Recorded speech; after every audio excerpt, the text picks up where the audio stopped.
All right, peace, peace. Yeah, I can hear you. Sorry, I was muted.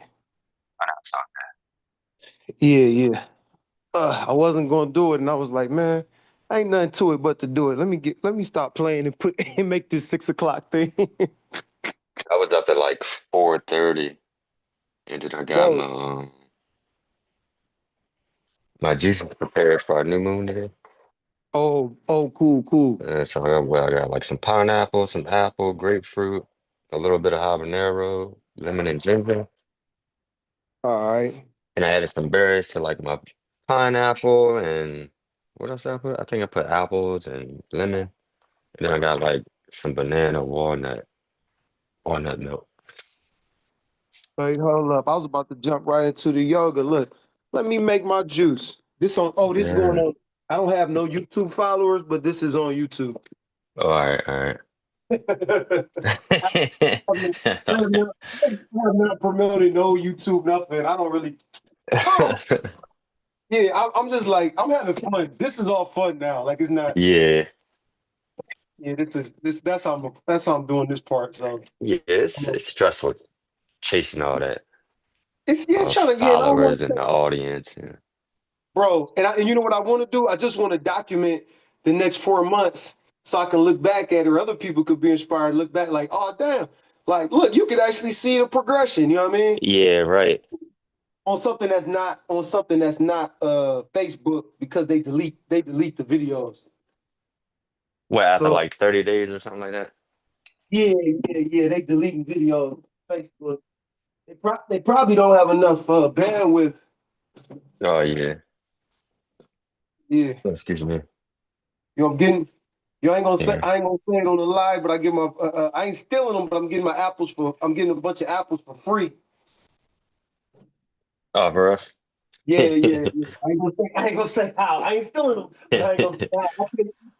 I'll tell you later. I'll get you some if you want some. All right. Got a whole I got a Yeah, whole bag in the car. and I'm making a nice little turmeric and ginger tea. For a little warmth.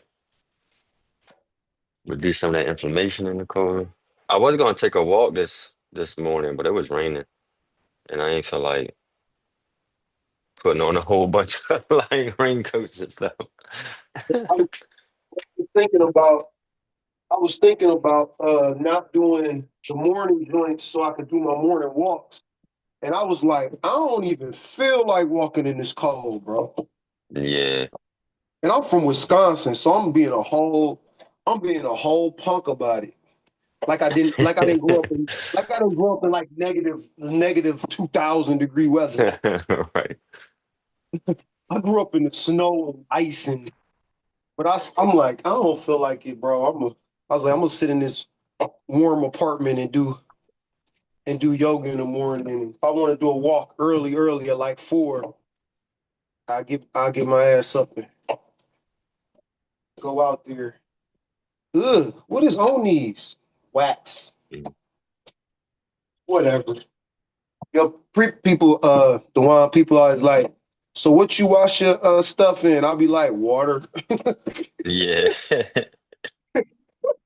I'll be like, because the more you like, when the more and more you do this, I mean, yeah, I can wash them with some apple cider vinegar or whatever to get Yeah. that to get that wax off. But the more you do it over years, it'd be like, man, whatever, man.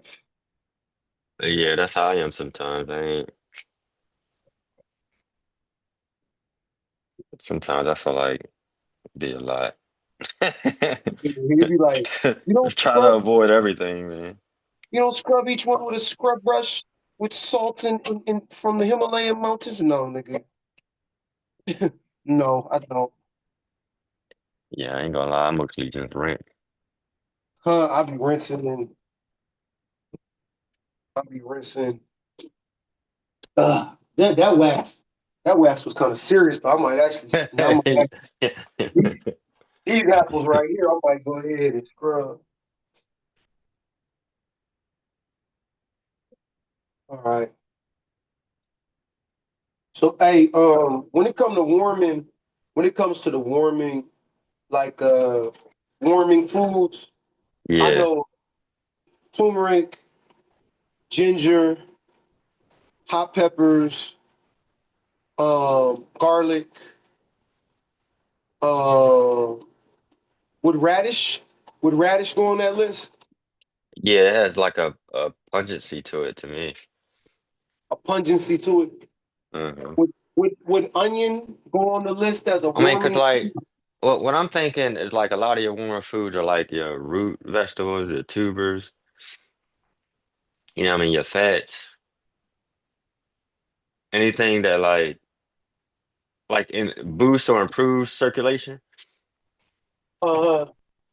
I mean, it's kind of like a warming, has a warming quality to it, right? Because like when you're improving circulation, now you're getting that warm blood to like the lower extremities of the body, right? You're improving the circulation to like your fingertips and your finger toes and Wouldn't where that that, wouldn't the improvement of circulation though, that also is like related to hydration, like cleansing, the flushing of like, anything that's a blockage. yeah. So so But like what I I feel think I understand what you're saying there. it But like improves blood circulation or metabolism. I'm wondering what the other foods that literally heat, like have the heat quality. Oh yeah. You know what I'm saying? Like I know hot peppers, habanero, jalapeno, cayenne. I guess cinnamon would go on that list. Yeah, because cinnamon is a spice. Cinnamon, Cardamom, allspice. allspice, You know what I mean? cinnamon. The stuff you put in your chai, the cloves. Clove, there you go, clove. Okay, because since it's cold outside, and we're starting today, I'm starting smoothies. Well, I'll do juice today because it's a new moon. But since smoothies are starting, I'm like, what? I'm gonna put some more. When I go, I ain't go to the market yet, so I'm gonna go. Yeah, like those chai spices. Okay, I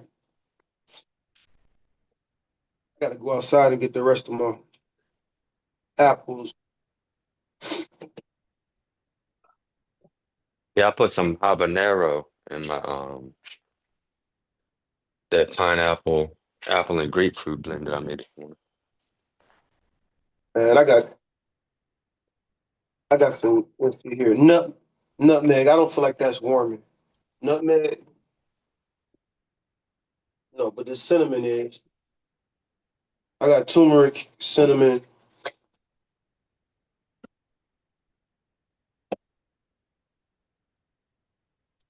I wish I had some honey. I need to get some honey. I can't hardly open this up. This is anise. Oh, I The got a night. little bit.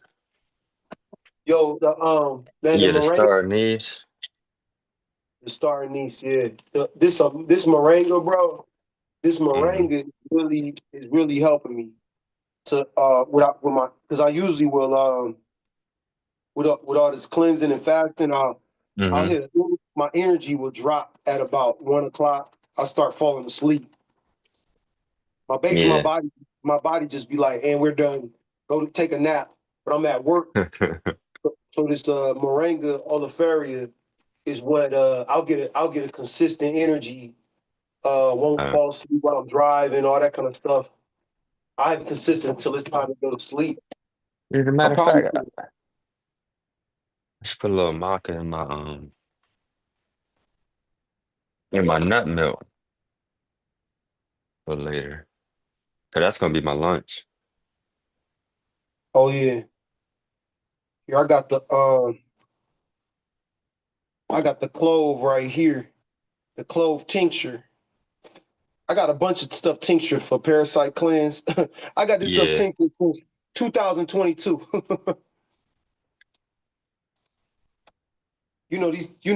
these tinctures super potent. Oh yeah. They've been sitting that long. Yeah, yeah, yeah. This bad boy. But yeah, Ugh. maca is a warming herb. I believe ashwagandha is too. Or it might be more neutral. I didn't know maca was a warming herb. Hmm. All right.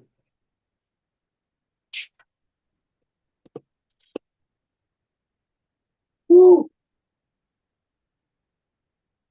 Yo, I've been on my best bullshit the last couple of days. I was like, I'm going 4 months hard.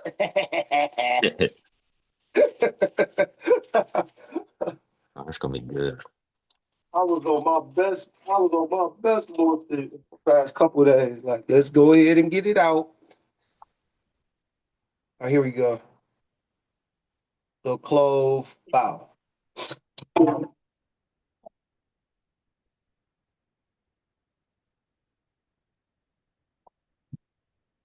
Yo, I'm gonna be making my parasite endocrine cleanse.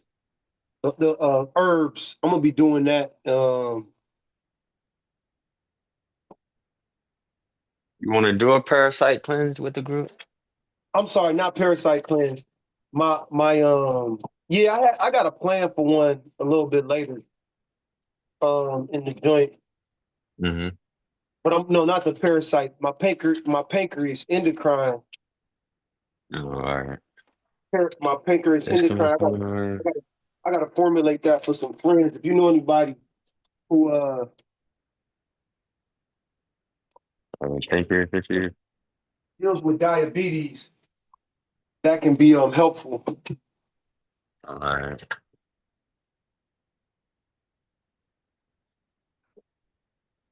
It's called pancreas endocrine support.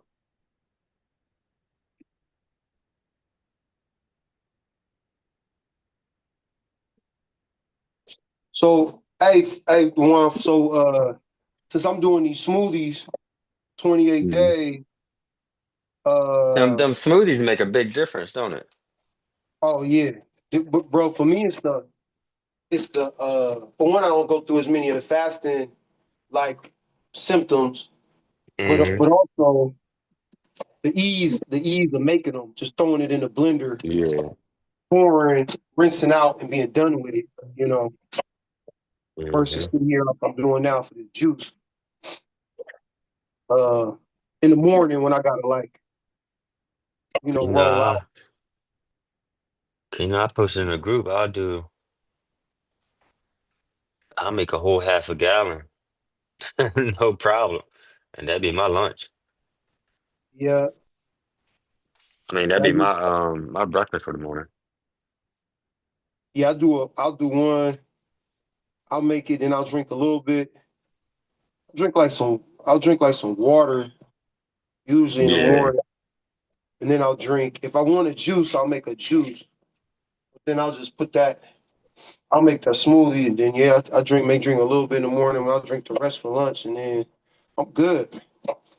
What you got recipes? You got smoothie recipes in your cookbook, right? Yeah, yeah, some in there. Okay, because since I'm doing them, I might as well do some of the ones that you got in there in the book, 'cause or I'm gonna just make my own.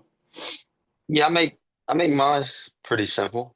I mean, just fruit, dates, coconut oil, vanilla, and then lemon and coconut water. That's all. And Mhm.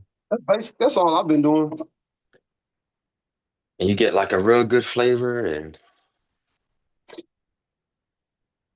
nutrition. I just add my I've been using these frozen fruit. I've been telling people that's new to this about how to use these because their produce won't go bad. A lot Hmm. of people gotta be the struggle. So I get like the 3 pound these joints right here, the 3 pound bags Yeah, yeah. of the fruit. That's all I do. Get the 3 pound bag of the berries. Yeah. Mix it up however you want. I'm actually now that I think about it, I'm actually probably gonna go ahead and freeze my greens as well, so that I'm not because sometimes I forget the greens are in there. Oh no, I be juicing the hell out of it. I'll be forgetting. Ah. Yeah, now vanilla. I don't even know if I got vanilla extract up here. But that's how I make my smoothies. That's something I had picked up from Brother Wilfred. 'Cause he says like a lot of times when he makes his fruit smoothies, he incorporates them into his cheesecakes. Oh, okay. So that's kind of where that combination of the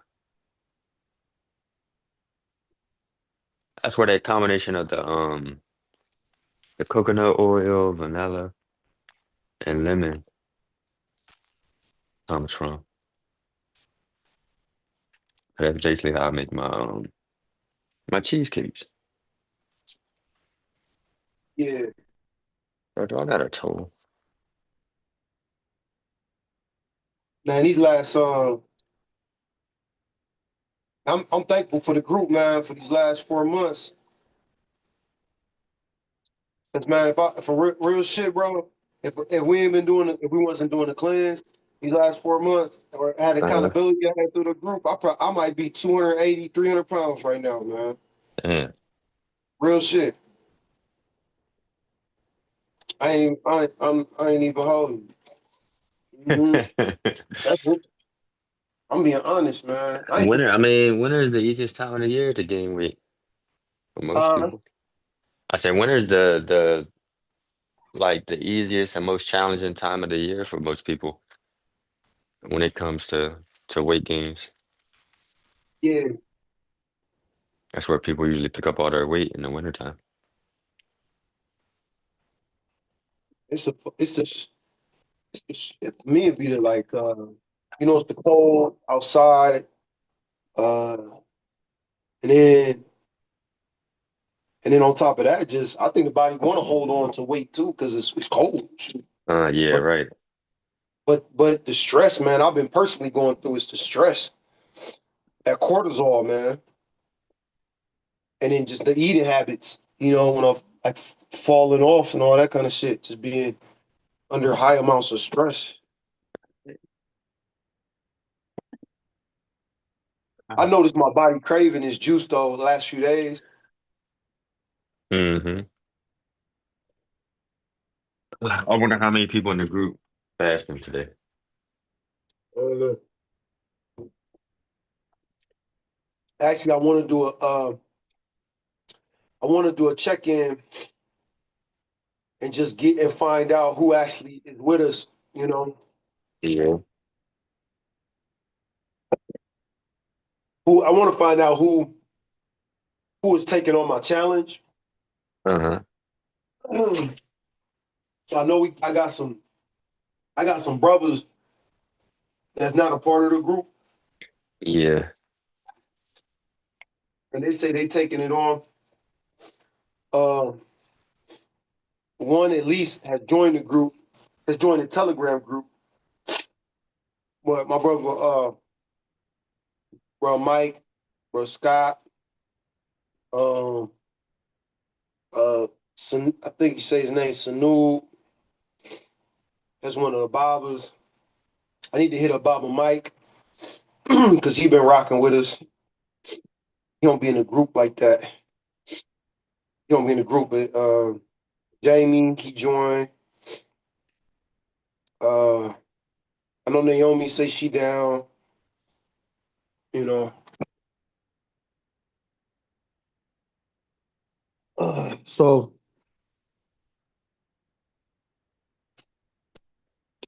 Yeah, she got a nice group going with some good participation. oh, that's excellent. Yeah, it seemed like people were tapped in. Oh, she doing look. She doing the parasite joint, man. It's good. And Yeah. people tend to be like attracted to the parasite thing. I know when I did my parasite cleanses, I got a lot of response. Yeah, because there's a lot of I mean kind of like conversations around how parasites are like the root of a lot of diseases that we suffer from. Yeah, So I feel like that's kind of like the lore of it. yeah. I don't think people really parasites live in those environments like the what the toxic food Mhm. industry creates. So I think the good thing is when you're flushing for parasites, is if parasites has caused it or not, you still have to take steps to relieve the body of the actual like toxic environment in which they live, which They it's the thrive in. toxic environment which is driving the disalignment within the health. Right. So because sometimes I know I've flushed out and I've been like, yo, is that a parasite? Then later I kind of find out it's like stomach lining, Mm. whole stomach lining come out. I don't being honest with you, sometimes I don't know. Is it a worm or is it stomach line? I don't know, but Yeah, yeah. it I can ain't gonna go. lie. I It feel the can same go. way. Yeah, I'll be like You can have a little mucus in your stool and it'll look um, like a a parasite. worm. Yeah. Yeah, is it a worm? Maybe that's It ain't maybe do moving. it. Yeah, I don't know. Shit. Some people swear all of that's parasite, and maybe it is. Maybe it don't. I should say it don't matter, but Yeah. flush it out. You're gonna get this, whatever. You can go. Not to be blocked up. So Yeah, obviously it don't look normal. You know what I mean? and Whatever's I think coming up it's out of good. you. And I think it's good to do a parasite cleanse too. Like if somebody really coming off of that, you really coming off that standard American diet, Yeah. really you And all the should really processed foods. hell yeah. You should do one once a year. So I got the joints. Look, I got the joints. I got the joints up here. Most of Mm. that most of that is parasite plant tinctures. Not all of it, but a lot of the big ones are. So, but I ain't doing it right now. I'm doing because Anything. right now I'm like, let me focus on getting this because I got some people, they need some support on the pancreas and endocrine. And Hmm. I ain't been formulating herbs like that, but my homie hit me and I've been bluffing him for about a year on them. So I'm like, man, let me go ahead and do this. Oh yeah, that tea just what I do. Um, so yeah, maybe we'll do parasite like, ooh, let me see. Maybe we'll do a next moon cycle on the juice, or maybe we Mm. say I don't know, or maybe we save it for that last Oh, moon, that last moon, maybe. Yeah, I have to think about that. I don't know.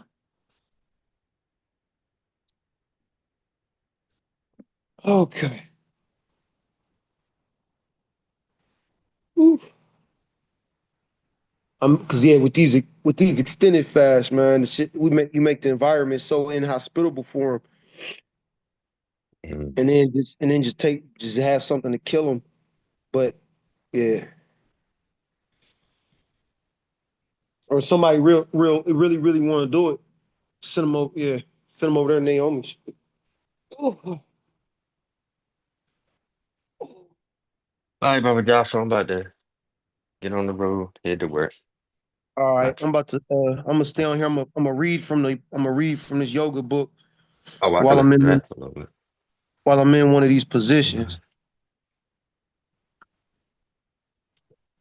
Uh, All right, so are you gonna stay on? You gonna jump off? I'm gonna read from the yeah, yeah, book. I'll stay on a little longer. Oh, okay. I listen to that while I drive. All right. So position here is just so I'm rehabbing a leg of mine. So I'm using yoga blocks. My left leg because it's in a lot of pain. Just trying to sit regular crisscross. You can see anybody who's in this kind of situation. I just could support the leg. My massage therapist is working on this is with me as well. She said, "Woo!" when she saw how locked my leg is. It's my inner thigh. So just support the leg with the yoga blocks, and I can feel it here, and then that'll start to help slowly.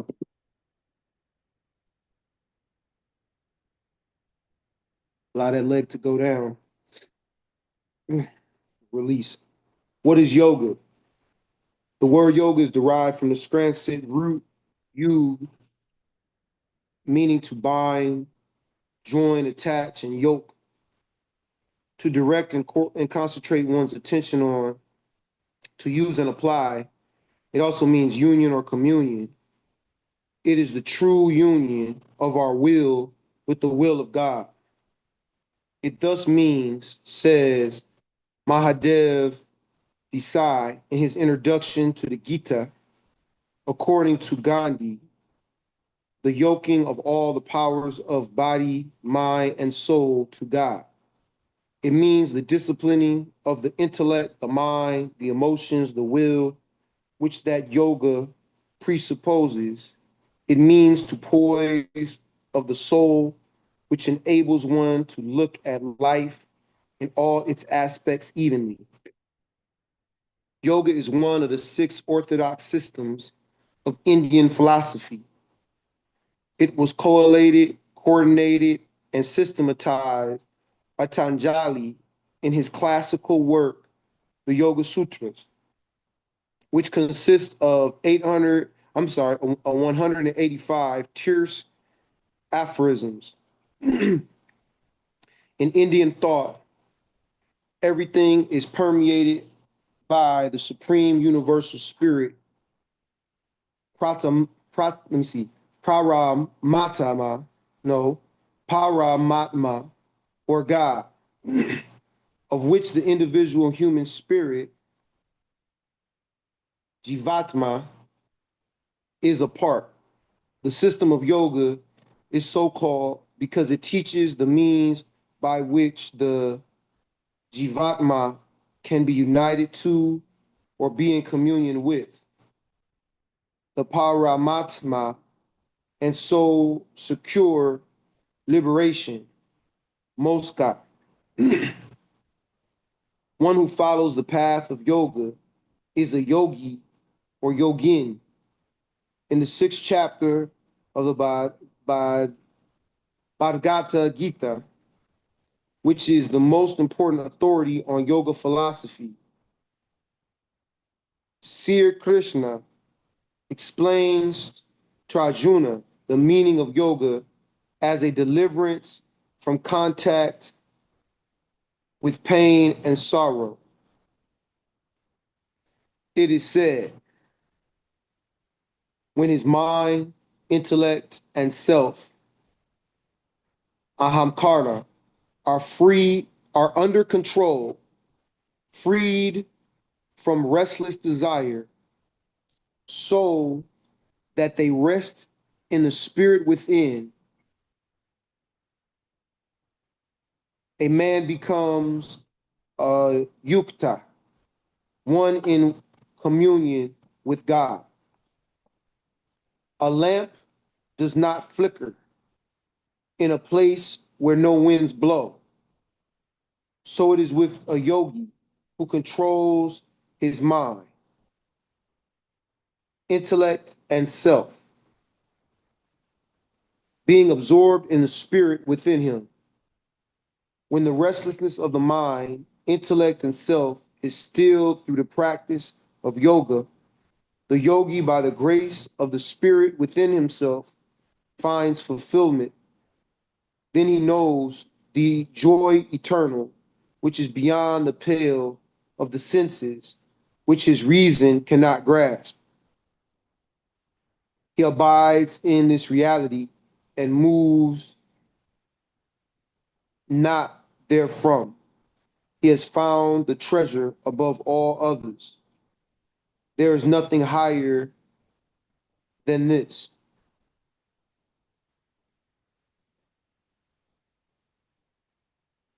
He who has achieved it shall not be moved by the greatest sorrow.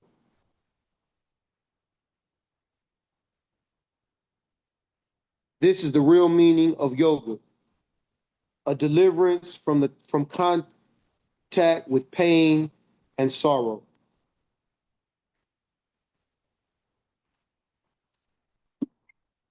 As a well-cut diamond has many facets, each reflecting a different color of light. So does the word yoga, each facet reflecting a different shade of meaning and revealing different aspects of the entire range of human endeavor to win inner peace and happiness. The Bhagavad Gita also gives other explanations of the term yoga and lays stress upon karma yoga, yoga by action.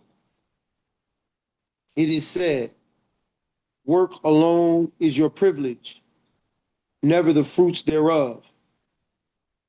Never let the fruits of action be your motive, and never cease to work. Work in the name of the Lord, abandoning selfish desires. Be not affected by success or failure. This equipoise is called yoga. Yoga has also been described as wisdom in work or skillful living amongst activities, harmony and moderation. Yoga is not for him who gorges too much, nor for him who starves himself. It is not for him who sleeps too much, nor for him who stays awake. By moderation in eating and resting, by regulation in working, and by concordance in sleeping and waking, yoga destroys all pain and sorrow. The Kathopandash describes yoga thus: when the senses are stilled, when the mind is at rest, when the intellect wavers not, then, say the wise, is reached the highest stage. The steady control of the senses and mind has been defined as yoga. He who attains it is free from delusion. In the second aphorism of the first chapter of the Yoga Sutras, Patanjali describes yoga as chitta, vritti, nirodha. This may be translated as the restraint of mental modifications or as suppression of the fluctuations of consciousness. The word chitta denotes the mind in its total or collective sense as being composed of three categories: mind, manas, that is, the individual mind having the power to and faculty of attention, selection, and rejection. It is the oscillating, indecisive faculty of the mind. Intelligence or reason, buddhi, that is the divisive state which determines the distinction between things. And ego, amhakara, literally the eye maker, the state which ascertains that I know. The word vritti is derived from the Sanskrit root vrit, meaning to turn, to revolve, to roll on. It thus means course of action, behavior, mode of being, condition, or mental state. Yoga is the method by which the restless mind is calmed and the energy directed into constructive channels. As a mighty river, which when promptly harnessed by dams and canals, creates a vast reservoir of water, prevents famine, and provides abundant power for industry. So also the mind, when controlled, provides a reservoir of peace and generates abundant energy for human uplift. The problem of controlling the mind is not capable of easy solution, as borne out by the following dialogue in the sixth chapter of the Bhagavad Gita. Arjuna asked Sri Krishna, Krishna, you have told me of yoga as communion with Brahman, the universal spirit, which is ever one. But how can this be permanent, since the mind is so restless and inconsistent? The mind is impetuous and stubborn, strong and willful, as difficult to harness as the wind. Sri Krishna replies, undoubtedly, the mind is restless and hard to control, but it can be trained by constant practice and by freedom from desire. A man who cannot control his mind will find it difficult to attain this divine communion. But the self-controlled man can attain it if he tries hard and directs his energy by the right means.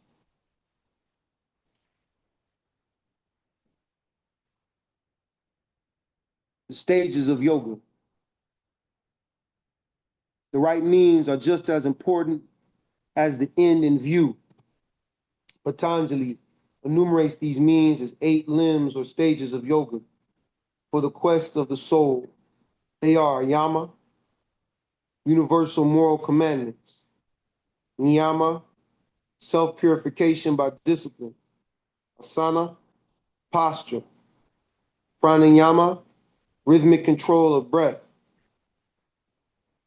pratyahara, withdrawal and emancipation of the mind from the domination of the senses and exterior objects;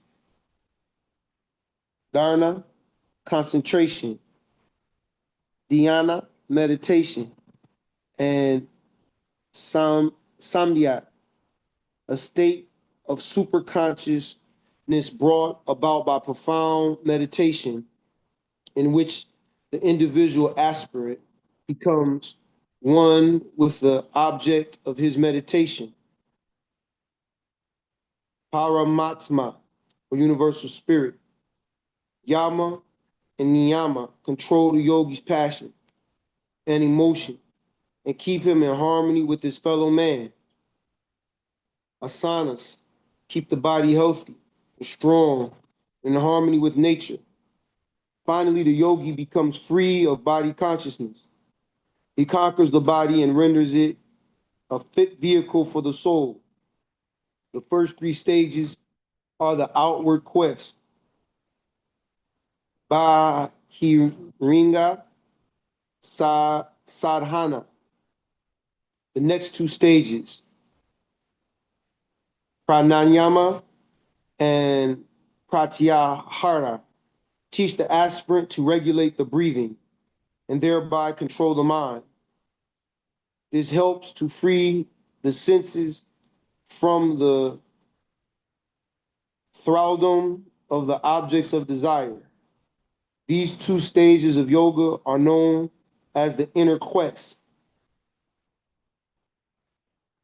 Antagaranga Sadhana,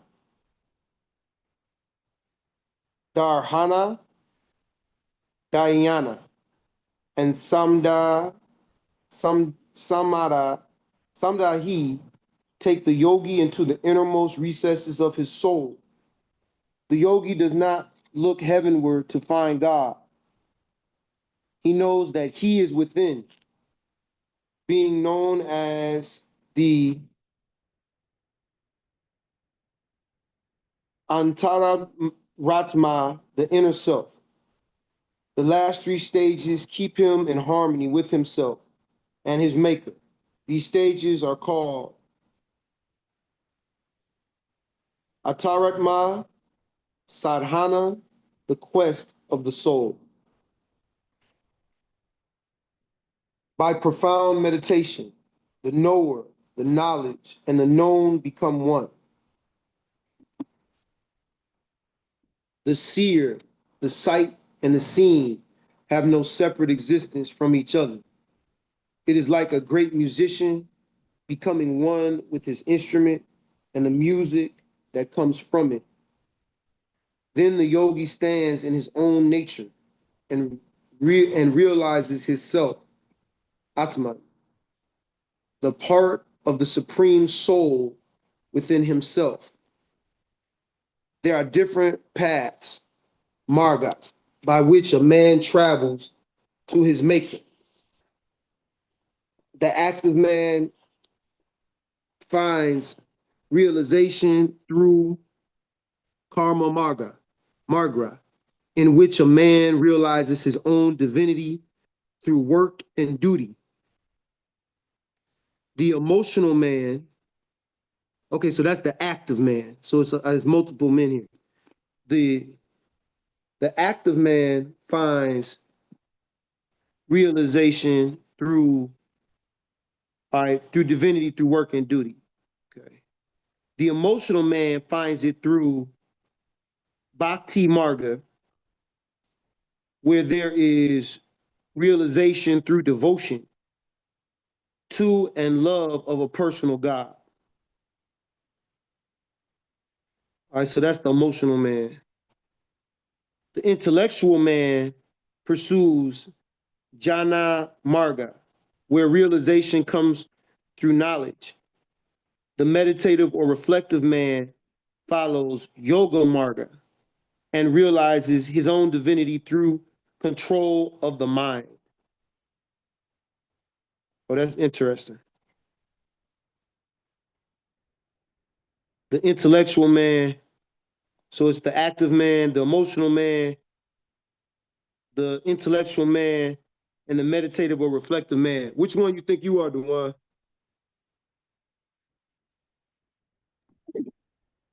Uh, probably the intellectual. The intellectual man, I would think. who's your realization comes through knowledge. Yeah, I think I'm around. I feel like it could be a combination of like one or two. Look, I don't know. Yeah, sure. First time I'm reading it. I mean, I've read this part before, but I mean, it would make sense to me.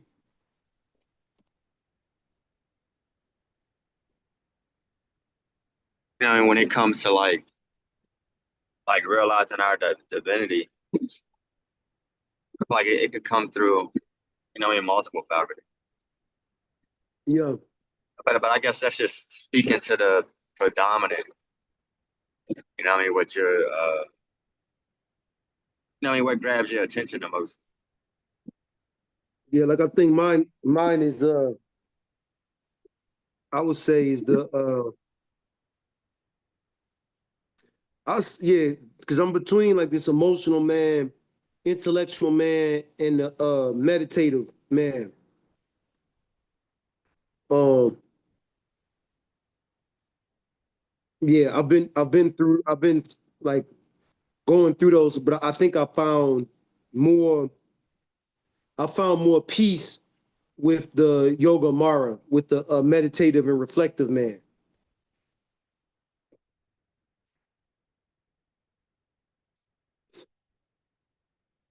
Yeah, I haven't found as much peace through bhakti marga, devotion to and love of a personal God, and I have not found as much peace through knowledge, the intellectual man.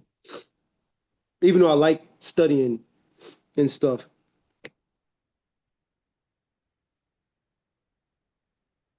it's like studying is like a it's like a non-ending thing. It continues and continues and continues and continues. You know, the more you study, the more you gain knowledge, the more knowledge reveals itself. You know what I'm saying?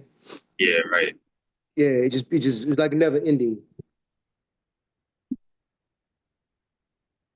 Yeah, interesting. Here it says the happy is the man who knows how to distinguish the real from the unreal, the eternal from the transient, and the good from the pleasure by which by his discrimination and wisdom. Well, let me say it again. Happy is the man who knows how to distinguish the real from the unreal, the eternal from the transient, and the good from the pleasant, by his discrimination and wisdom. Twice blessed is he who knows true love and can love all God's creatures. He who works selflessly for the welfare of others with love in his heart is twice blessed. Thrice blessed. But the man who combines within his mortal frame knowledge, love, and selfless service is holy and becomes a place of pilgrimage. Like the confluence of the rivers Gangi, Saraswati, and Jamuna, those who meet him become calm and purified. Mind is the king of the senses. One who has conquered his mind, senses, passion, thought, and reason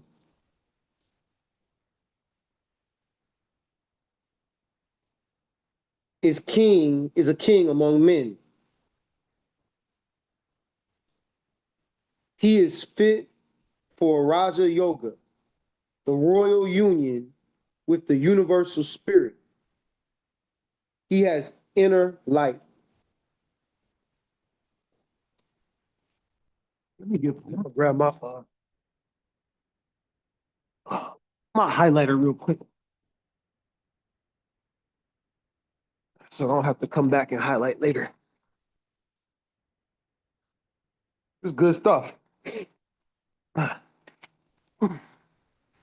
Yeah, I think I actually have like a PDF on Raja Yoga, Royal Yoga.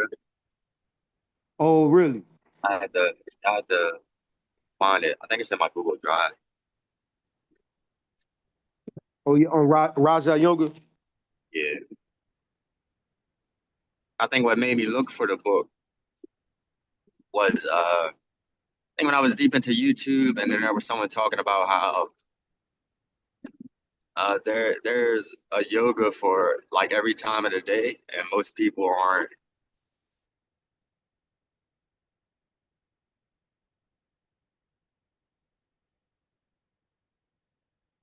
That's what spurred me to look into that book, Raja Yoga.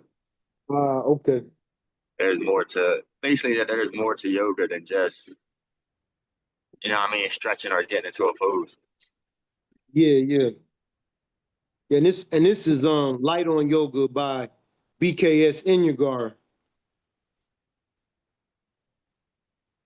This is like, yeah, this is the Bible of modern yoga. It's philosophy and practice by the world's foremost teacher.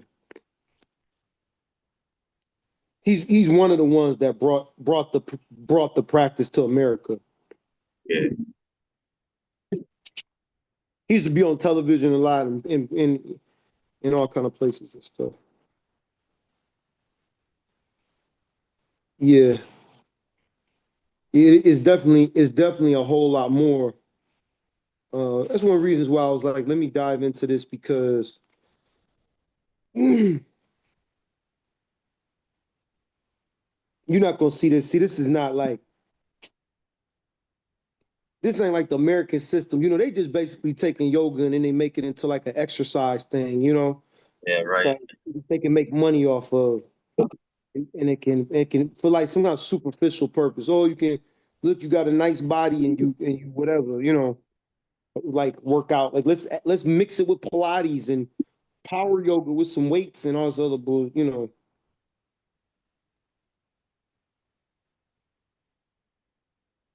I like this here, but the man who combines happy is the man who knows how to distinguish the real from the unreal, the truth from the transient, and the good from the pleasant.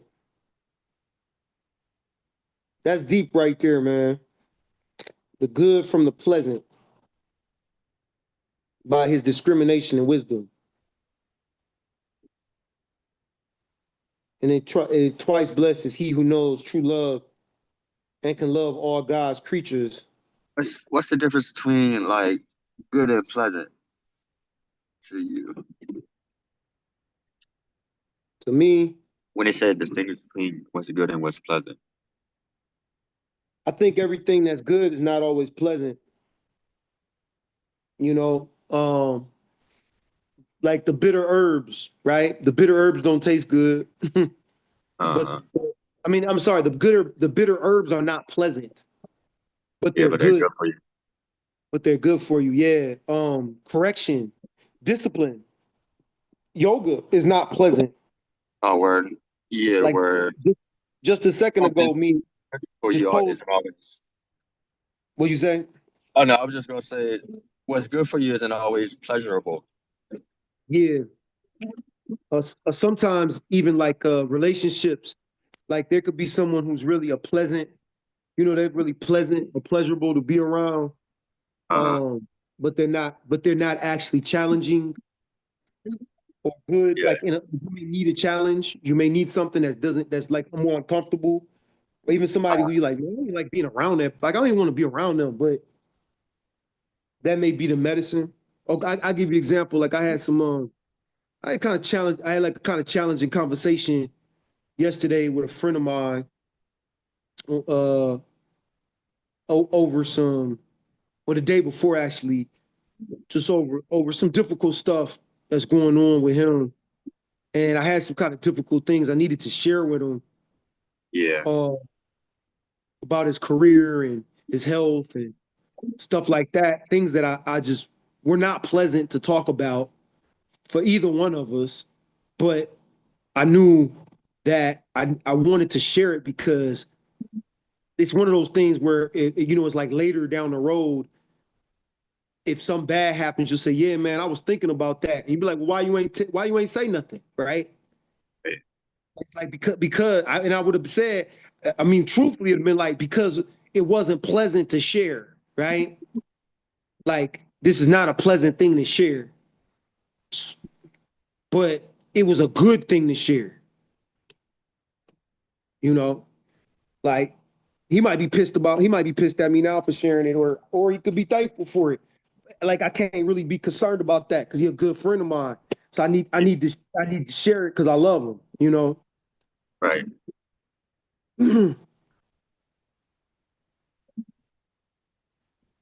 Actually, look, I'll throw one out for you that connect to the cleanse. Fasting. Fasting ain't don't be pleasant. There's a certain point of fasting that becomes pleasant, but the fasting process is not very pleasant and at all. Uh, a lot of the things we practice in our community aren't super pleasant.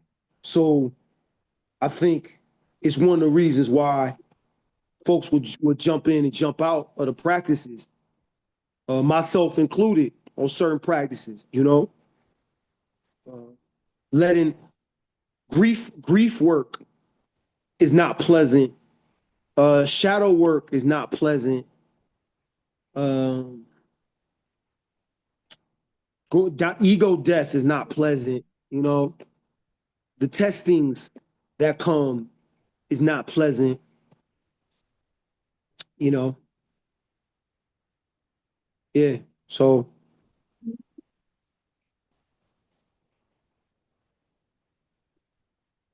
and this part here, the eternal from the transient. Like I know that there's been things that I believed that I thought were eternal, universal truths. Then I find out that that was a truth for that time, for me to possibly believe, or that truth was for a time, or maybe it was never a truth, and it's just something that people believe. Um, being able to discriminate between what is and what's not. And I think the thing that's been like my struggle, I say my struggle, yeah, my struggles with religions has been that religions that are not nature based, or that are yeah, religions, I can say this, as religions get away from nature based. That's a better way of saying it. The nature based aspects of them, I find to be more eternal because they're reflecting like a truth that just is, like water, right? Water, the truths of water, they are now, they are 1,000 years from now, they are 100 million years from now, they were 100 million years ago, you know. Yeah, water finds itself, water evaporates. Like this, there's a spiritual quality to water that we can observe. Like that's it's just an observable fact about water. Same thing with the movements of the sun and the moon. Same things about earth. Same things about fire, the wind. So I'm finding my spiritual stuff is I'm looking and more to the eternal kind of truths of nature. The systems, are kind of created for the particular society's needs, but the society's needs shift with time. So a lot of spiritual systems, that's why their truths can be transient instead of like eternal. That's my kind of own kind of view on that, but having the discrimination and the wisdom to understand which ones are what. You know what I'm saying? Hey, man, I'm about to head into work. All right, brother. All right, Apologize. man. Peace, peace. I'll talk to you later. All right. All right, one.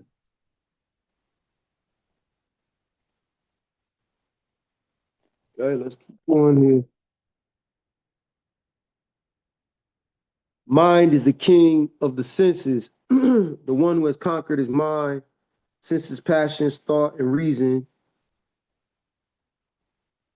is a king among men. He is fit for Raja Yoga, the royal union of the universal spirit. He has inner light. He has conquered his mind, is Raja Yogi. The word Raja means a king.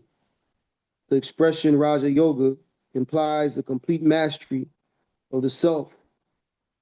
Though Patanjali explains the way to control the mind, he nowhere states in his aphorisms that this science is Raja Yoga, but calls it Astanga Yoga, or the 8 limbs of yoga, as it implies complete mastery of the self. One may call it the science of Raja Yoga.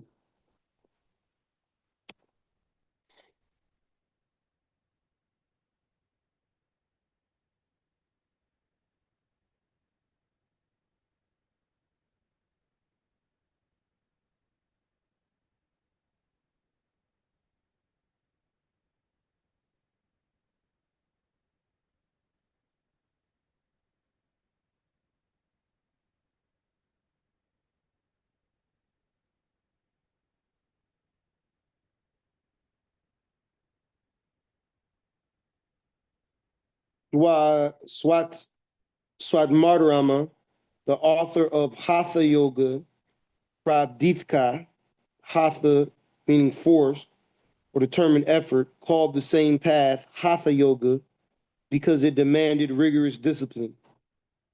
It is generally believed that Raja Yoga and Hatha Yoga are entirely distinct, different, and opposed to each other, and that the Yoga Sutras of Patanjali deal with spiritual discipline, and that the Hatha Yoga, the Pradipika of Marama, deals solely with physical discipline. It is not so. For Hatha Yoga and Raja Yoga complement each other and form a single approach towards liberation. As a mountaineer needs ladders, ropes, and crampons, as well as physical fitness and discipline to climb the icy peaks of the Himalayas, so does the yoga aspirant need the knowledge and the discipline of the Hatha Yoga Swatmarama to reach the heights of Raja Yoga dealt with by Patanjali.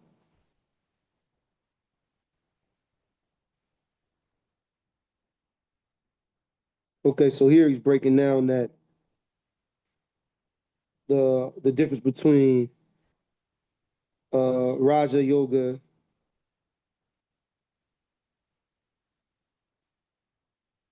and Hatha Yogas. Hatha Yoga demands rigorous discipline.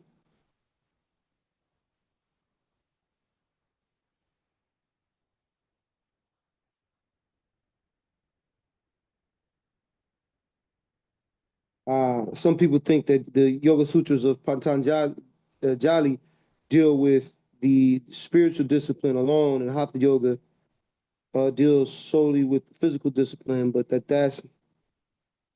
actually they complement each other and form a single approach towards liberation. Mhm. So this is really kind of I'm seeing here is that there's a kind of connection between this Marimba Ani and Let the Circle Be Unbroken. Is he seeing the complementary relationship within pairs instead of the idea of opposing pairs? That's actually an African concept as well. Complementary pairs versus opposing pairs.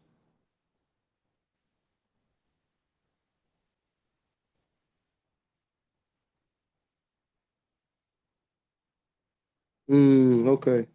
So you need that. You need the discipline and the knowledge of Hatha to be able to reach the heights of Raja.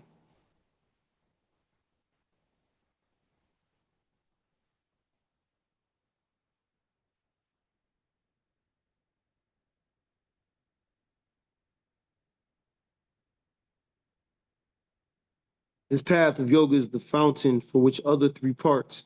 It brings calmness and tranquility and prepares the mind for absolute unqualified self-surrender to God, in which all of these four paths merge into one. Hmm.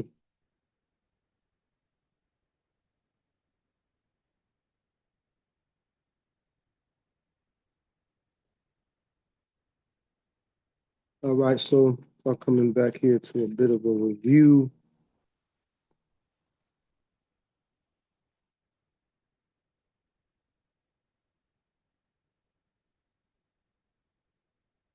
All right, so kind of come back here. Let me see here. All right, so the meaning of yoga to bind, join, attach, yoke, to direct and concentrate one's attention on, and to use and to apply.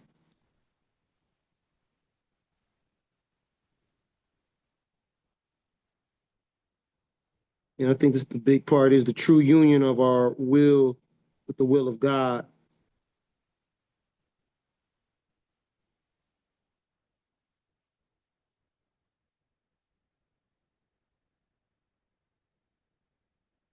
The yoking of all the powers of the body, mind, and soul to God. It means the disciplining of the intellect, the mind, the emotions, the will, which that yoga presupposes. It means the poise of the soul, which enables one to look at life in all its aspects evenly.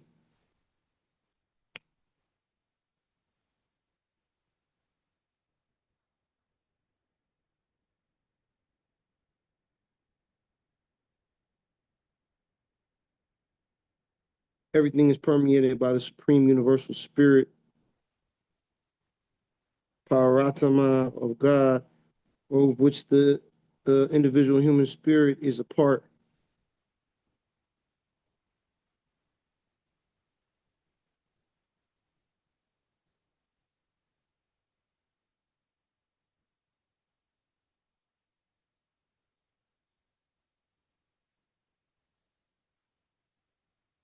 And so this is about the uniting the human spirit with God, and that secures liberation.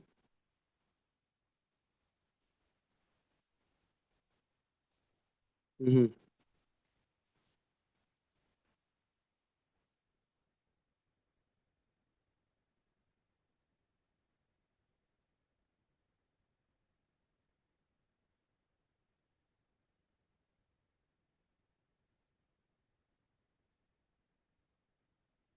All right, and then we also have this disconnection, this deliverance from the contact with pain and sorrow. So that's like also with um the um Gautama Buddha, the first Buddha. Well, he also that was his lane too. I like this. A lamper does not flicker in place where no winds blow, and so with the yogi who controls his mind, intellect, and self, being absorbed in the spirit within him. When the restlessness of the mind, intellect, and self is stilled through the practice of yoga, the yogi, by the grace of the spirit within himself, finds fulfillment.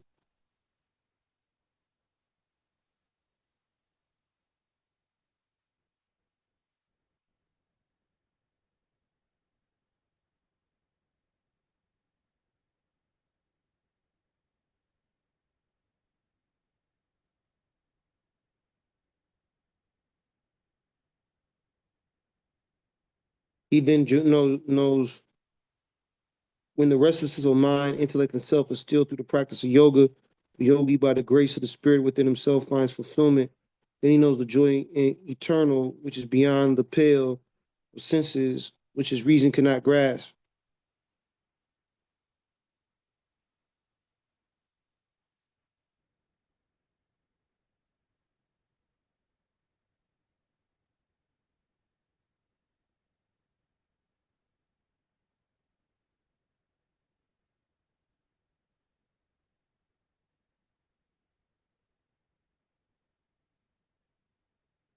This is the real meaning of yoga, a deliverance from the contact with pain and sorrow.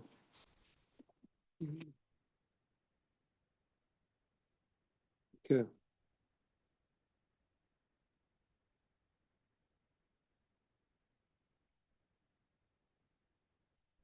All right. I like this too, this whole thing, a well-cut diamond with many facets, each reflecting a different color light. So does the word yoga, each facet reflecting a different shade of meaning and revealing a different aspect of the range of human endeavor to win inner peace and happiness.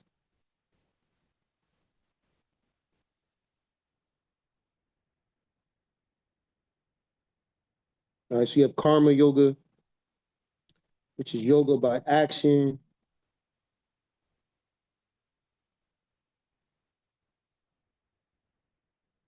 And then, of course, you have this,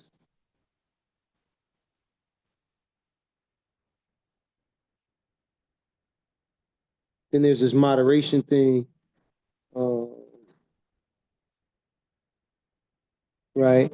So not starving himself, not gorging himself, not sleeping too much, not staying awake, by moderation in eating and resting, by regulation in working, and concordance in sleeping and waking. Yoga destroys all pain and sorrow.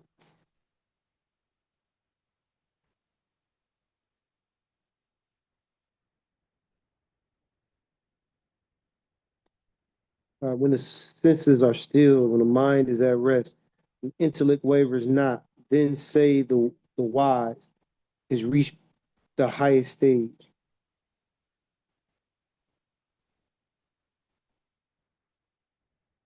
This steady control of the senses and mind has been defined as yoga.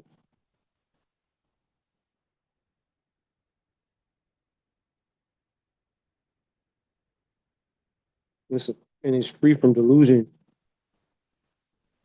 It makes sense because in delusion is where we become all out of alignment and fall into all of the wavering with the different stresses.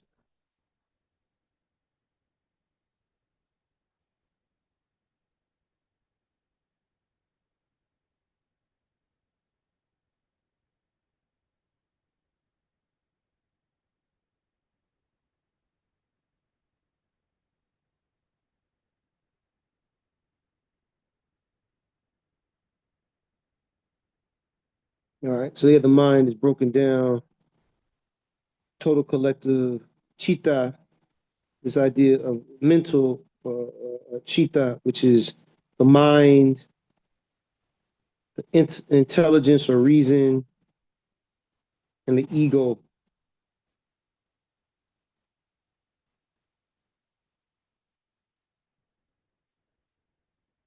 It's saying as the as the restraint of mental modifications or of the suppression of the fluctuations of consciousness.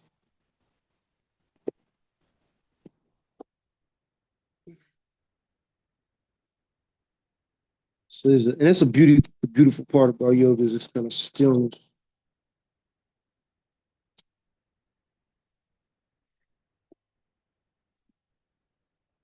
Going to another pose. I'm gonna go back. Woo. Mm, mm. Talking about on what is pleasant and what is good. This part is not very good, but it is very good. Over the next 4 months, recording this, y'all will see my transformation. Mm. Right now, just in different poses, read, studying. It's a good way for me to be able to stay in the poses and let my body kind of relax, stay in the poses for longer periods. I just eventually I just stop forgetting I'm even in the pose. Right now I can feel this leg is starting to, yeah, see that that's a bit not all the way there. I just lowered my leg a bit. It's already starting to let release some. Okay, where was I?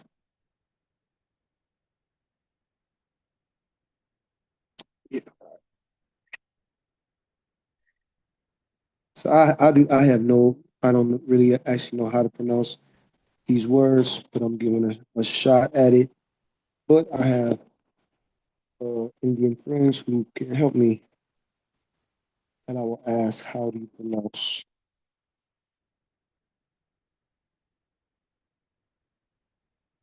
these words here? It was interesting while I was studying. I was when I told my uncle I was getting my yoga certification, he said, "I want to send you a book that he studied," and he sent me this book, Light on Yoga, and it ended up being that this was the same book that we were to one of our reading assignments in my yoga certification. So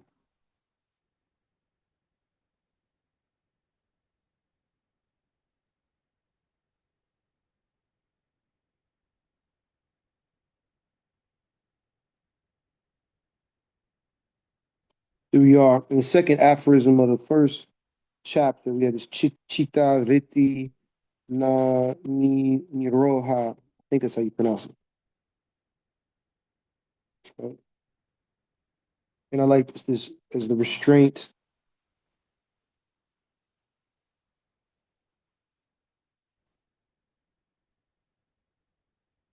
of mental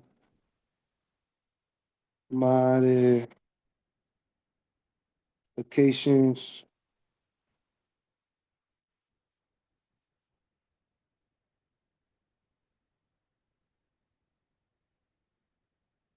the suppressions of the fluctuations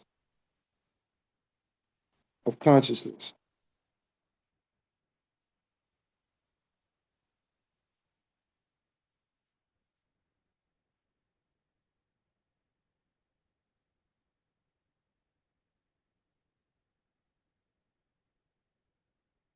The word chitta, you have the mind,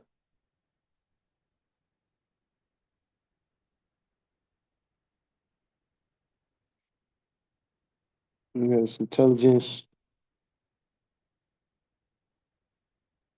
or reason, you have the ego. So mind is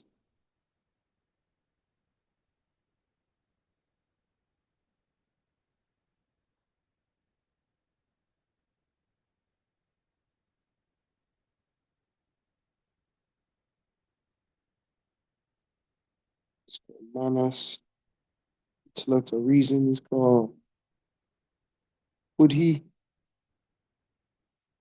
Ego is called para.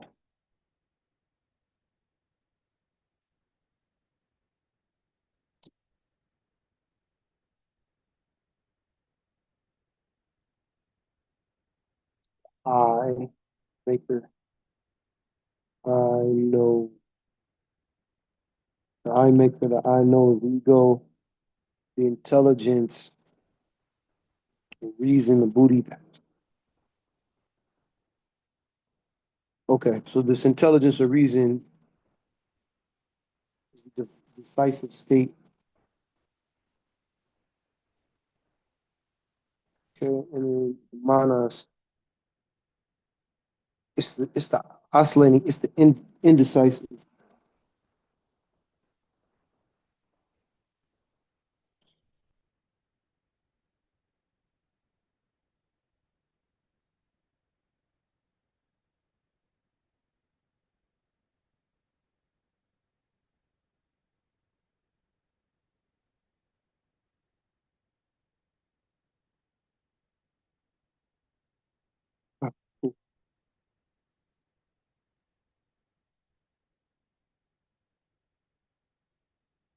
Also, attention, selection. The manas mind is the intention, selection, and rejection.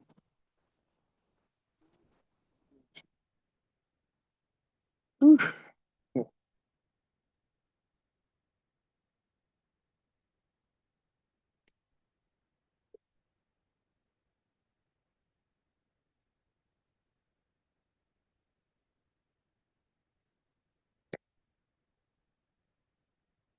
And I like this here too. This Krishna, you have told me of yoga as the communion of the universal spirit, which is ever one. But how can this be permanent? Since the mind is so restless and inconsistent. And I feel that like that. I feel that restlessness and that inconsistency of the mind. Something I think I say I struggle with.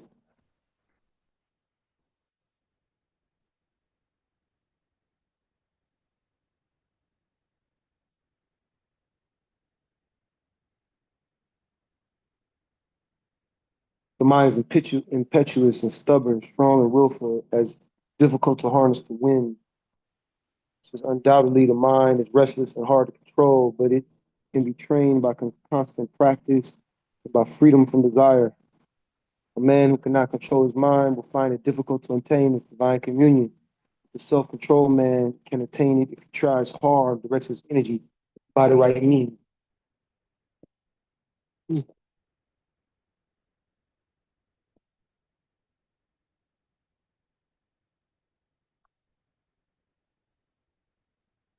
Mm-hmm. And then the right means are the eight limbs, right? So the eight limbs are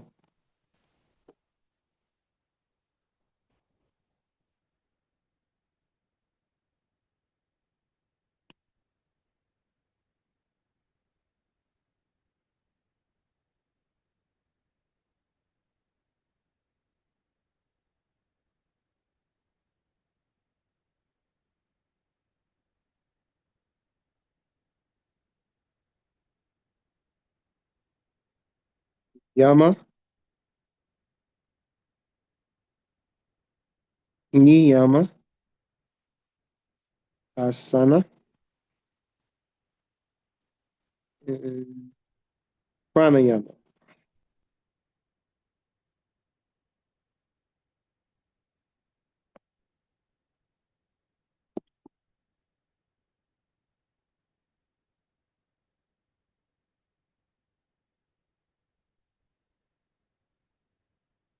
Mhm.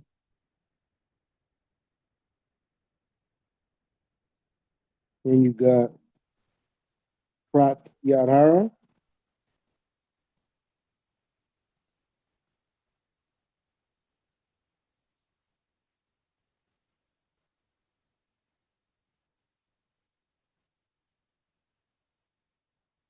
dharana,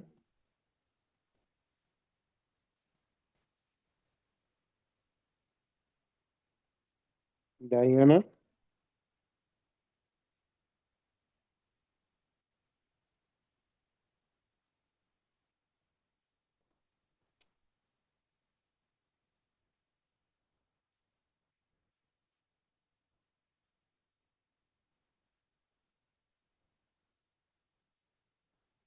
Hmm.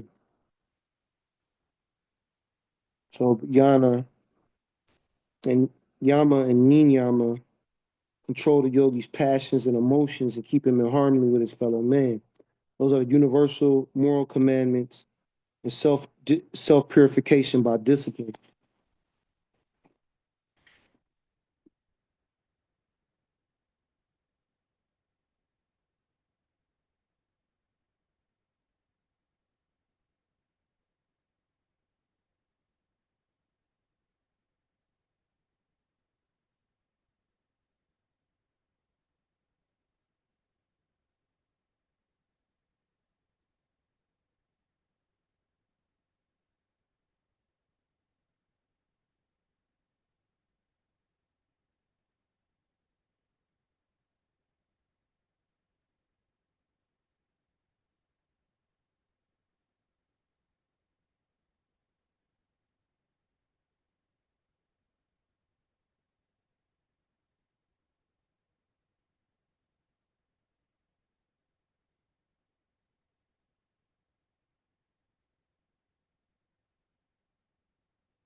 All right, so is the Yama the universal moral commandments, Niyama self purification by discipline, and then there's the asana, which is the posture.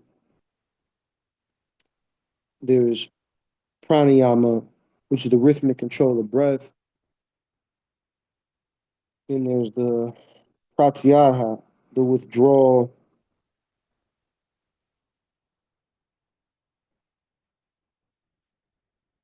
and emancipation of the mind, and the domination of the senses and exterior objects.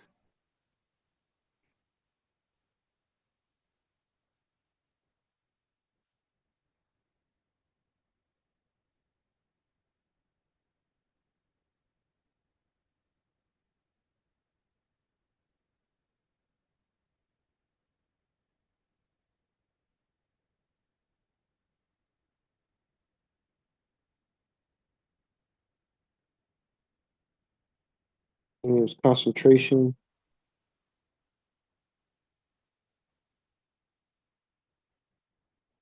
and there's meditation.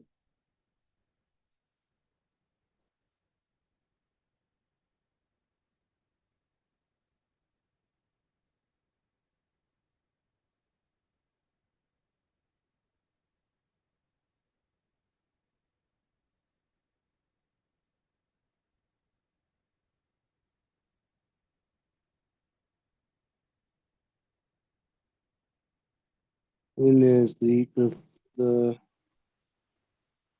the samadhi, a state of super consciousness brought about by the profound meditation in which the individual aspirant becomes one with the object of his meditation, the universal spirit.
This is deep.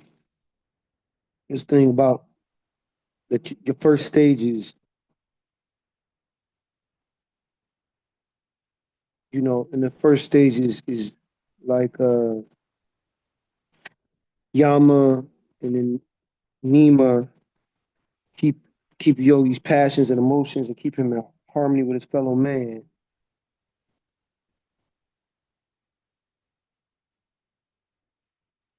Control the yogi's passions and emotions, keep him in harmony with his fellow man. That's the first, which is universal moral commandments, self purification by discipline. Then the asanas keep the body healthy and strong and in harmony with nature.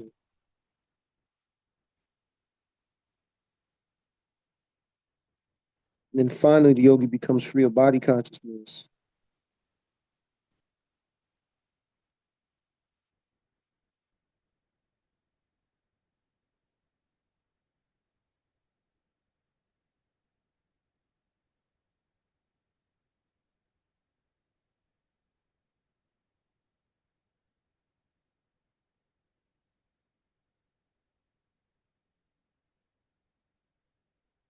And through pranayama and pratyahara, teach to regulate through breathing, and thereby control the mind.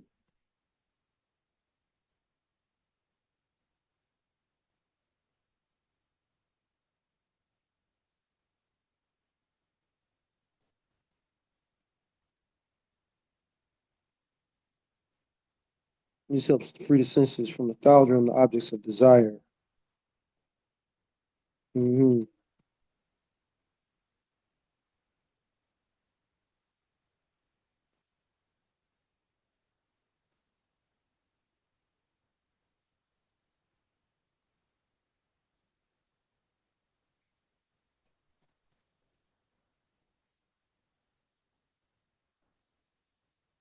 Right. Yeah. So then you can like deal with your desires there. It would be like known as the inner quest. So the first three are the outer quest. Then the next two are the inner quest. And then the last three take you to the innermost recesses of the soul. I mean, you no longer look heavenward to find God because you know that God is within inner self,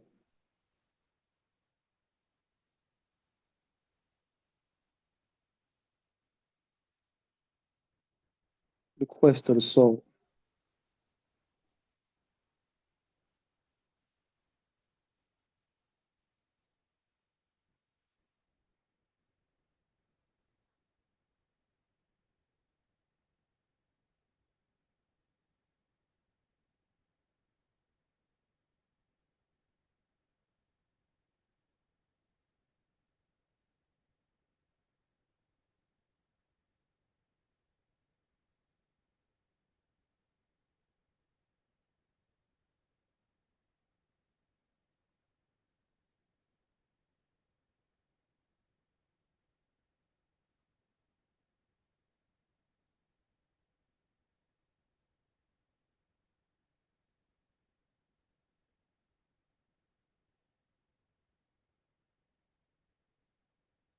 Mind is the king of the senses. The man who conquered his mind, senses, passions, thought, and reason is the king among men.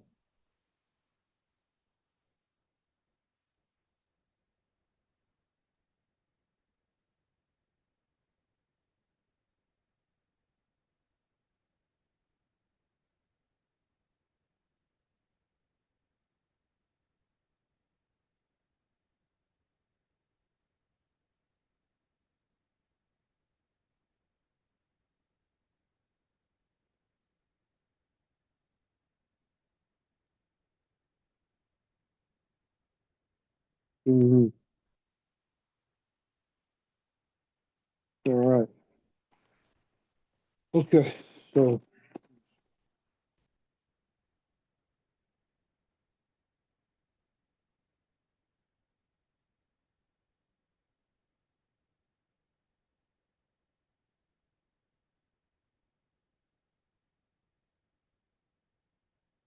all right. So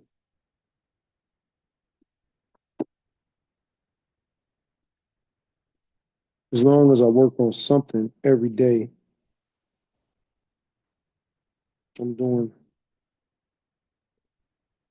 I'll be making some progress.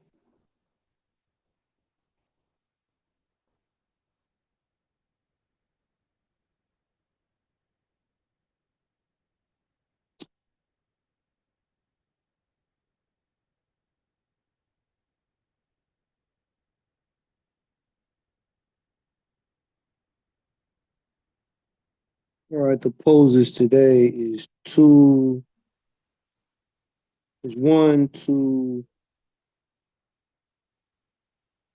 four, five, one, two, five, eight, and nine. Okay, and 14, 15, and 26, 223, 244, and 592. Okay.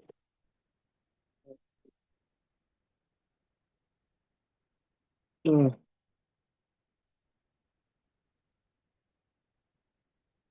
all right, so currently, all right, this is a way for me to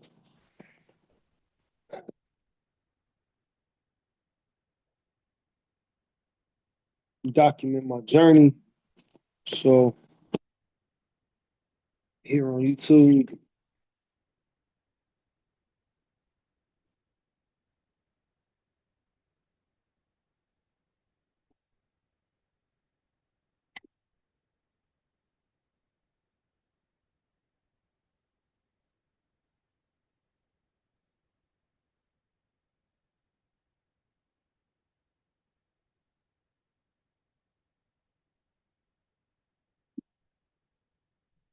I started yoga, practicing yoga some years ago. I haven't come really far, but I had injury months ago and a lot of stress. My body has locked up. So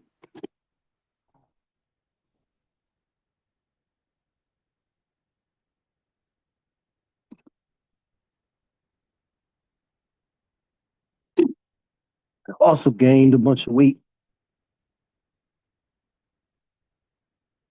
So what I'm gonna do here is see if I can flip my camera. Got on full clothes, so this will be a little bit heavy. All right, 262, 2666. Cool. So that is about 4 or 5 pounds more than what I am because I've got full clothes on. So around 261, 262. Yep, that's about right. And we've been doing 4 months of cleansing, which is good. I've been oscillating back and forth on it, but it's been good because I haven't gained any more weight. My weight was just going up, up, up, up. Right. So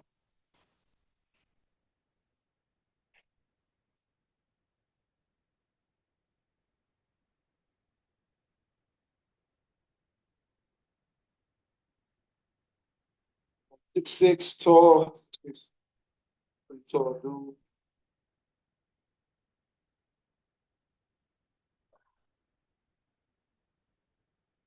Well,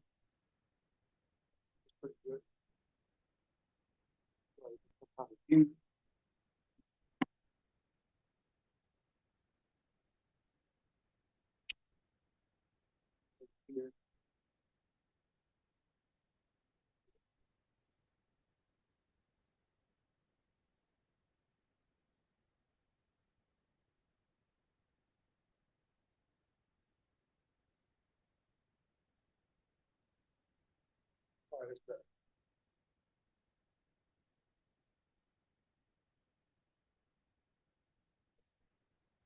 a lot of ceiling.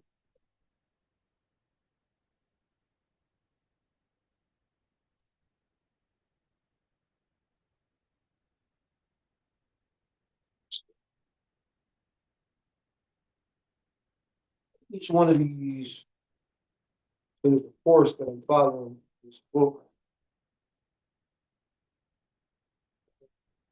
The course takes you through a set of poses. It takes I think like 6, 7 years to actually go through all 3 courses. So let's start. Day one.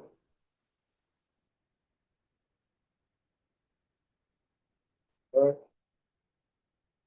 Oh yeah, and here this whole idea of self purification, discipline. So part of self purification, me is fasting.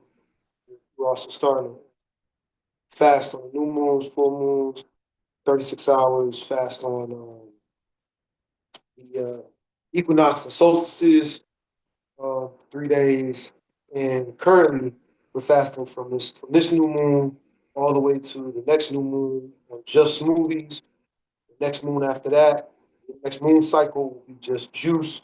Next moon cycle after that will be just water. Next moon cycle after that is just raw vegan food. So which we call sunfire. So that's what we're doing for the next 4. That connects into the second limb of yoga. The second limbs, stages of yoga. The second stage, self purification. Right?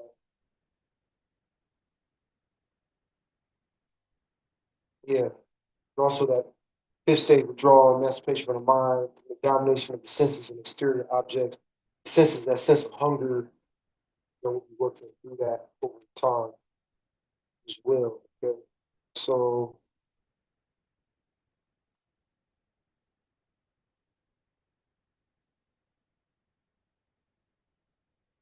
all right, let's get so we got poses 1 and 2.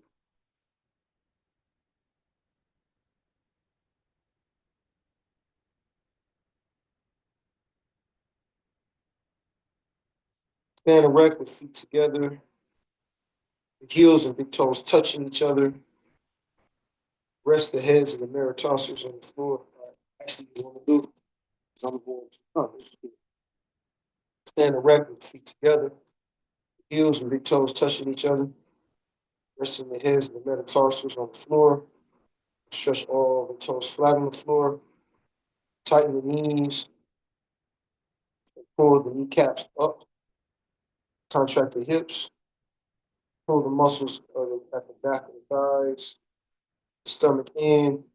Chest forward. Spine stretched up. Neck straight. Now bear the weight of the body either on the heels or toes, but distributed evenly on them both. Ideally, in Tadasana, the arms are stretched out over the head, but for the sake of convenience, one can place them on the sides of the thighs.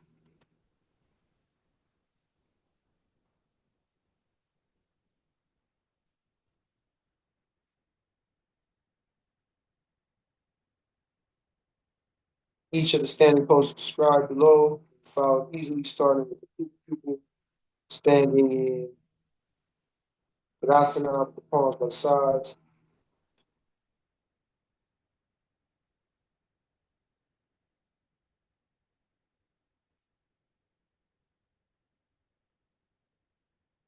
Of the thighs. People do not pay attention to the correct method of standing. Some stand with the body weight thrown on one leg, only on one leg, with one leg turned sideways. Others bear all the weight of the heels or the inner or outer edges of the feet. This can be noticed by watching where the soles of the heels and the shoes wear out, owing to our faculty method of standing and not distributing body weight evenly on the feet. Require specific deformities to pamper spinal elasticity, even if the feet are kept apart. It's better to keep the heel and toe line parallel to the median plane and not to an angle. By this method, the hips are contracted, Abdomen is pulled in, the chest is brought forward. One feels light in the body, the mind acquires agility.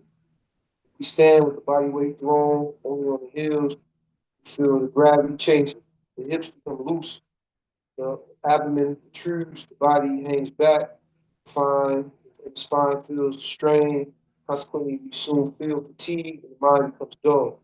It's therefore essential to master the art of standing correctly. The Vikasa is true.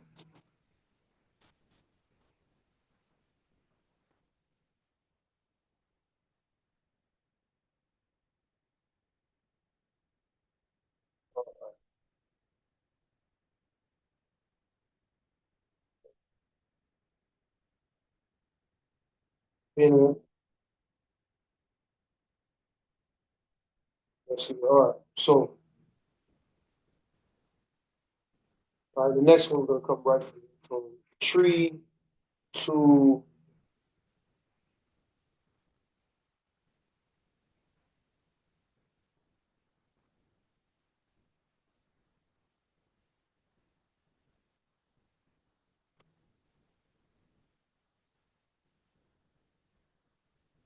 I got you. 1, 2, and 4 outside. Okay. All right.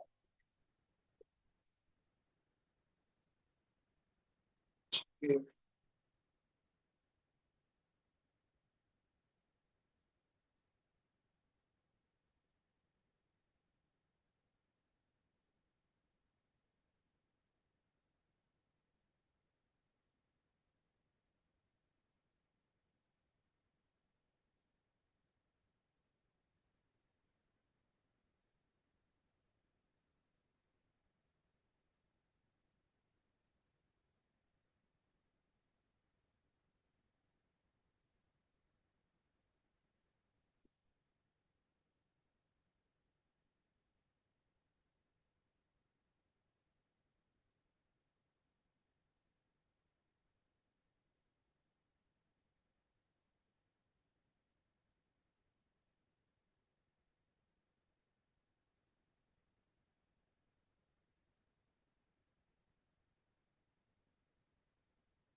Right.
Okay.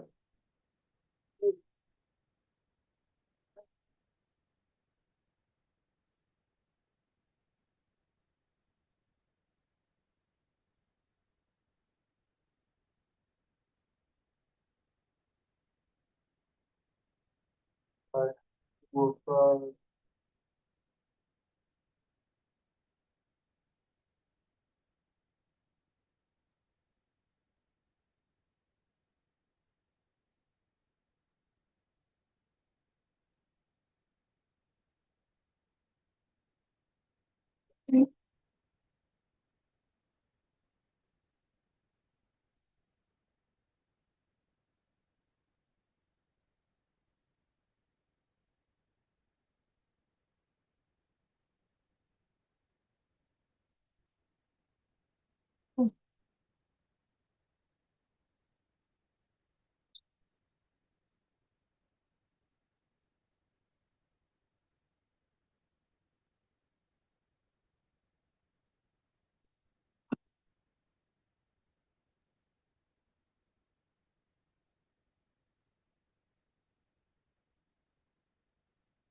Okay. Back to Tadasta.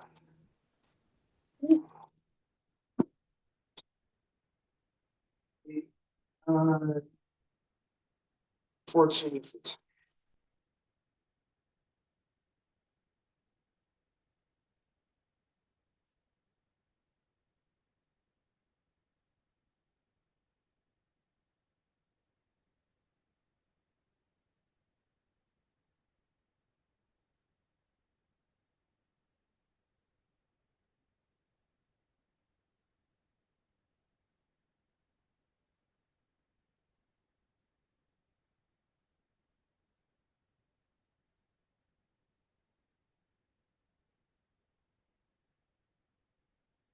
Fourteen.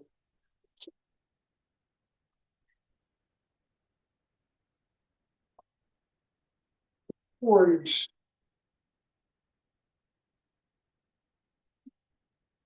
Let's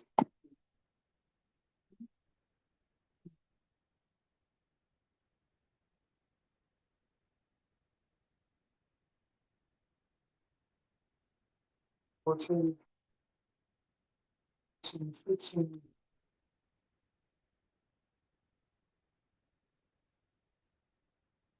Woo. 6, 14. Oh,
it's-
oh, Yo, these poses have not felt like this. I don't know, maybe since I started. Yo, years ago, I don't know. I didn't know this was this painful when I started. What the fuck?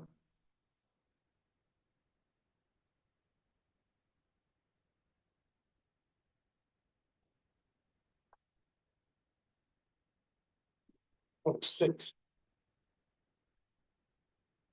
26.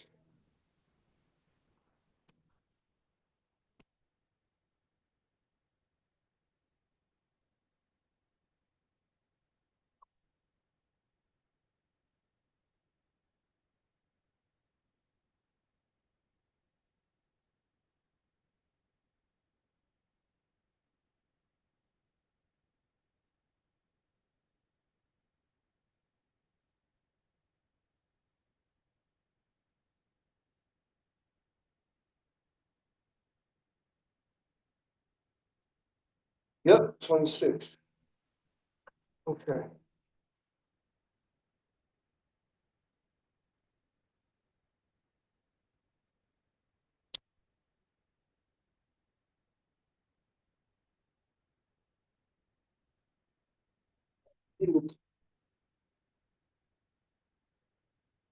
Oh, I'm reading. I'm reading this correct. Yeah. Okay. To get into 26, you have to get into 24. 24,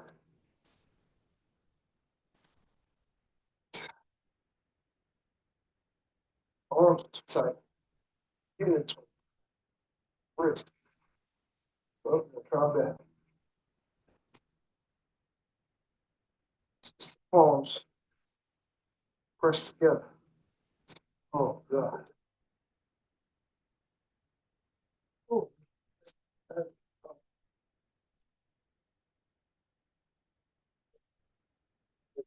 got you. Until about to do it. All right.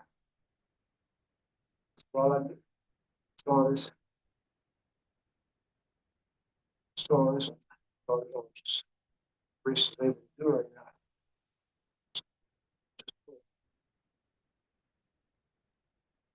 So,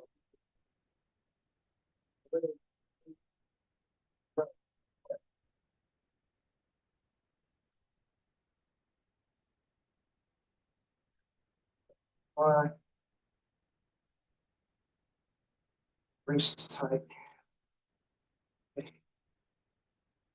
So it should be up as palms pressed together, up my back, shoulder, wrist, all kind of stuff. Tight right now. Straight.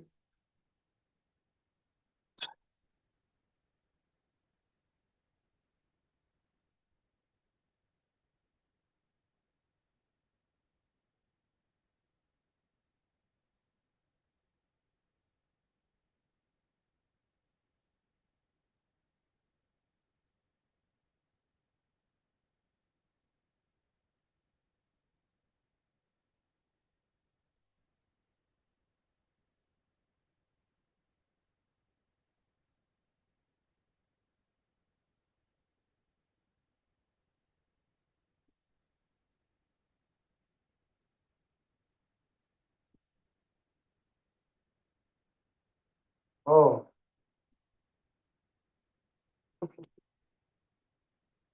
stop.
there.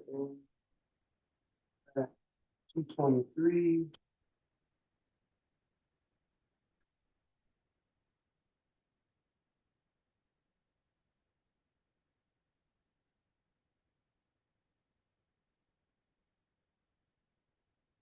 Two twenty three, 224, think, 592,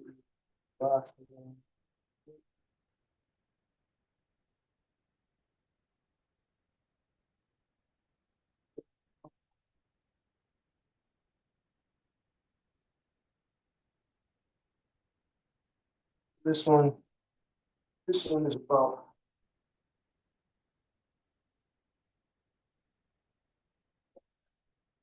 version of the next level, plus going opposite direction.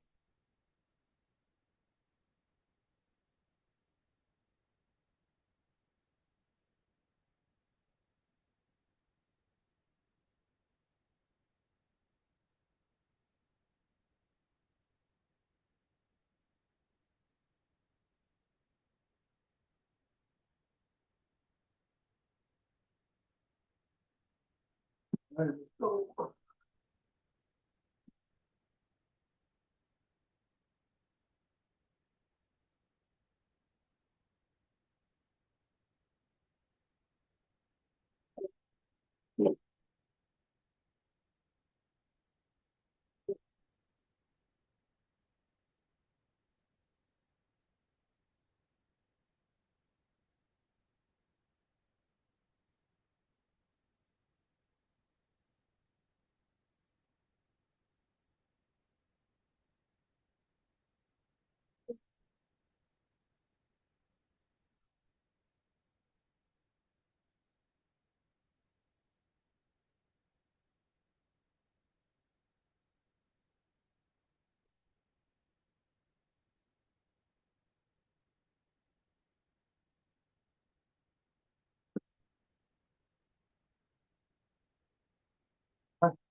That's right.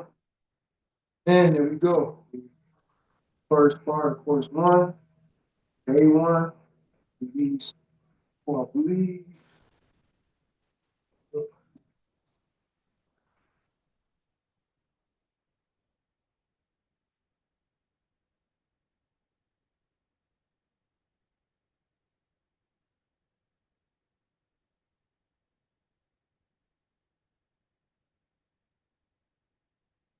First and second week.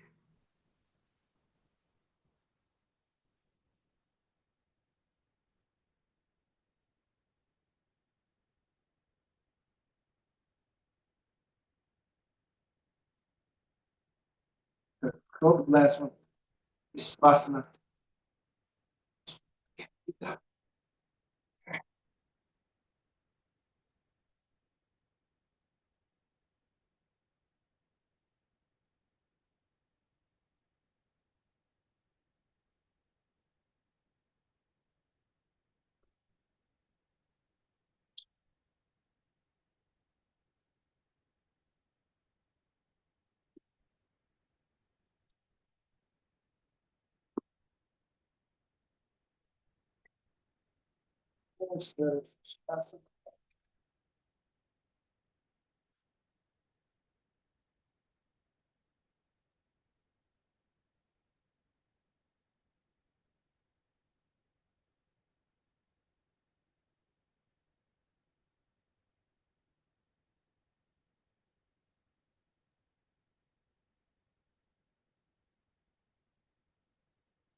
All right.